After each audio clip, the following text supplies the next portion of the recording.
بسم اللہ الرحمن الرحیم۔ السلام علیکم۔ قرآن کریم کا چیلنج۔ جابر یاسر صہیب رومی رضی اللہ تعالیٰ عنہ علم و حکمت سے آگاہی رکھتے تھے، چونکہ محمد مصطفیٰ صلی اللہ علیہ وسلم امی تھے۔ ہر شخص گواہ تھا، ایسے میں کتاب اللہ کا نزول معجزہ تھا۔ باطل ششدر ہو گیا تو کوئی نہ کوئی جواز تو پیش کرنا تھا۔ ظاہر ہے کہنے لگے، انہیں ہمدم درینہ سے اتنا سیکھ لیا ہے کہ قرآن پاک عالم وجود میں آ گیا، یہ انسانی کلام ہے۔ تب اللہ تعالیٰ نے چیلنج کر دیا تو سارے علم و حکمت والے علماء مل بیٹھے، سر جوڑ کر کوششیں کی گئیں، افرادی بھی اور اجتماعی بھی، مگر کامیابی مقدر نہ بن سکی۔ خانہ کعبہ کی دیواروں پر، شہر کی شاہراہوں پر، ہر دیوار پر آیت شریفہ لکھی تھی اور دعوت فکر دے رہی تھی۔ ادھر انسانی مظالم بھی انتہائی حدود کو چھو رہے تھے۔ چشم پرنم ہے، روح گھائل، دل مجروح، قلم تھر تھرا رہا ہے، آگے احوال لکھنے سے لرزہ برآمدم ہے۔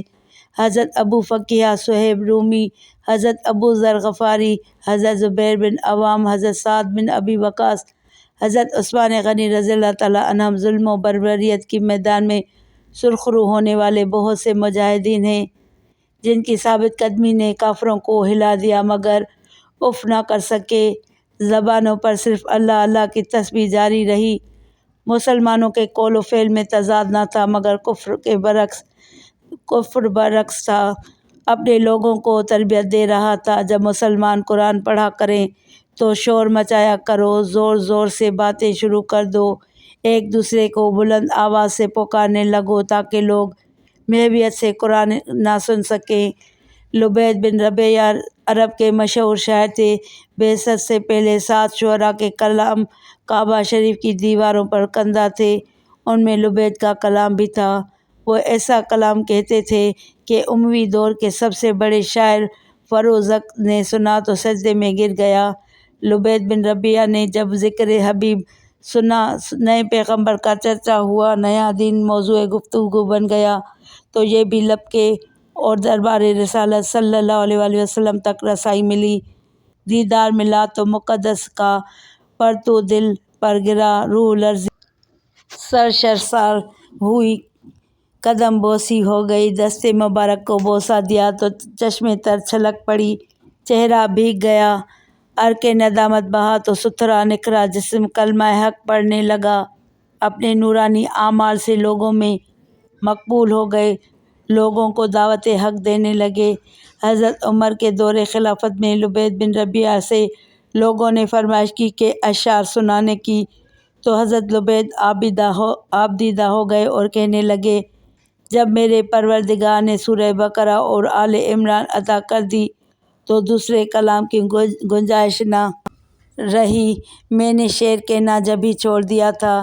جہاں تبلیغ دین ہونے لگتی وہاں شرپسند ضرور پہنچ جاتے، موقع کی ٹوہ میں لگے رہتے۔ ایسے ہی ایک موقع پر مشرکین اپنے کالے منہ لے کر پہنچ گئے اور گندی زبان سے لفنگے پن کا مظاہرہ کر دیا۔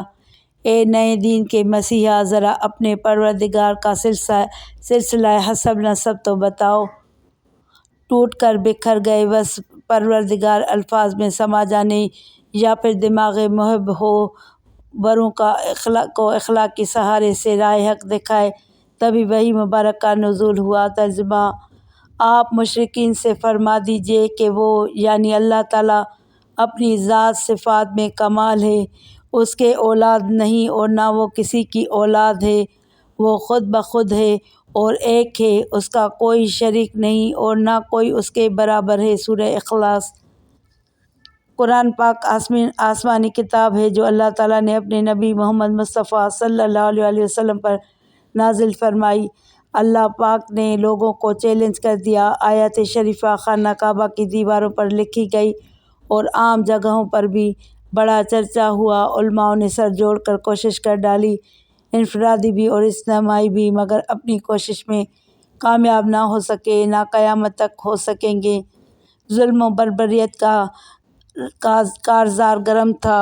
حضرت ابو فقیہ رضی اللہ تعالیٰ عنہ صفوان بن امیہ کے غلام تھے۔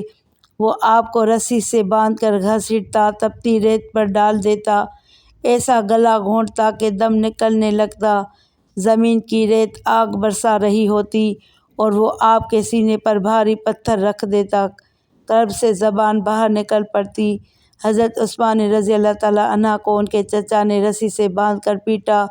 حضرت ابو ذر غفاری رضی اللہ تعالیٰ عنہ نے پیغمبر صلی اللہ علیہ وآلہ وسلم کا چرچا سنا تو مکہ آئے اور خانہ کعبہ میں مقیم ہو گئے۔ اشتیاق تھا دیدار کا اور سعید وقت تھا جب دست رسول پاک صلی اللہ علیہ وآلہ وسلم کو چوم کر ایمان کے نور سے پر نور ہو گئے، جسم و روح مجلا اور مصفا ہو گیا۔ تبھی دشمنوں کو خبر ہو گئی، درندے دوڑے آئے بے دردی سے پیٹنے لگے، زندگی جانے والی تھی کہ لوگ درمیان میں آ گئے اور کہا یہ انصار مدینہ ہیں، قبیلہ غفار کے سردار ہیں۔ حضرت زبیر بن عوام 5ویں نمبر پر ایمان لائے۔ جب چچا کو علم ہوا تو چٹائی میں لپیٹ کر آگ کی دھونی دیتے۔ حضرت صہیب رومی 6 نمبر پر حلقہ اسلام میں داخل ہوئے اور ظالموں نے ظلم کی انتہا کر دی۔ حضرت جابر اور حضرت یاسر سے حضرت صہیب کے دوستانہ مراسم تھے۔ حضرت صلی اللہ علیہ وآلہ وسلم پر نعوذ باللہ یہ الزام عائد ہو گیا کہ قرآن پاک ان کی مدد سے لکھا گیا، اور جب حق تعالیٰ نے اجازت عام دی ایک آیت ہی بنا لاؤ تو کوئی بھی ایک آیت نہ بنا سکا۔ ابو ولید نے کہا اب میں جاتا ہوں خدمت رسول اللہ صلی اللہ علیہ وآلہ وسلم میں اور انہیں سمجھانے کی صحیح کرتا ہوں۔ ولید آ گئے، حضرت صلی اللہ علیہ وآلہ وسلم سے کچھ کہنے کی اجازت چاہی۔ حضرت صلی اللہ علیہ وآلہ وسلم نے خلوص دل سے اجازت مرحمت فرمائی۔ ولید کہنے لگے مکہ والوں نے آپ صلی اللہ علیہ وآلہ وسلم کو دنیا پیش کر دی، مگر آپ صلی اللہ علیہ وآلہ وسلم نے ہر جاہ و چشم سے بے نیازی ظاہر کی۔ ہر محنت کا صلہ دولت ہے، حصول دولت میں مقصود زندگی ہے، مگر ثابت ہوا آپ صلی اللہ علیہ وسلم کو دولت سے ذرا رغبت نہیں ہے، تو پھر آپ صلی اللہ علیہ وآلہ وسلم پر جن کا سایہ ہو گیا ہے۔ تب آپ صلی اللہ علیہ وآلہ وسلم نے قرآن حکیم کی تلاوت فرمائی، کلام حق تھا، اثر پذیر ہو گیا۔ ولید اپنے اقربا سے کہنے لگا واللہ آج میں نے ابن عبداللہ سے وہ کلام سنا ہے کہ اس سے پہلے کبھی ایسا کلام نہیں سنا، واللہ وہ نہ شعر ہے، نہ جادو، نہ کہانت ہے۔ قوم بھڑک گئی، بولی اے ابو ولید اس شخص نے تم پر بھی جادو کر دیا ہے۔ کفار مکہ پھر ابو طالب کے پاس آئے اور بے حد مخلصانہ گفتگو کی۔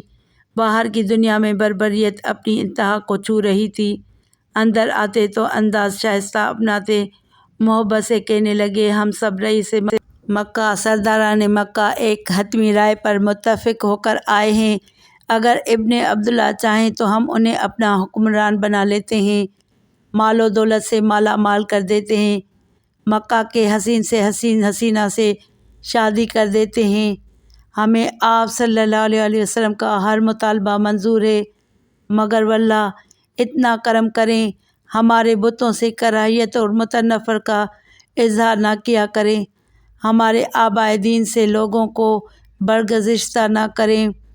پیارے محبوب صلی اللہ علیہ وآلہ وسلم بھی تشریف فرما تھے، ساری گفتگو تحمل سے سنی اور فرمایا خدا کی قسم اگر آپ لوگ میرے ایک ہاتھ میں سورج اور دوسرے ہاتھ میں چاند رکھ دیں تب بھی میں تبلیغ دین کرنے اور اپنا فرض ادا کرنے سے باز نہ آؤں گا۔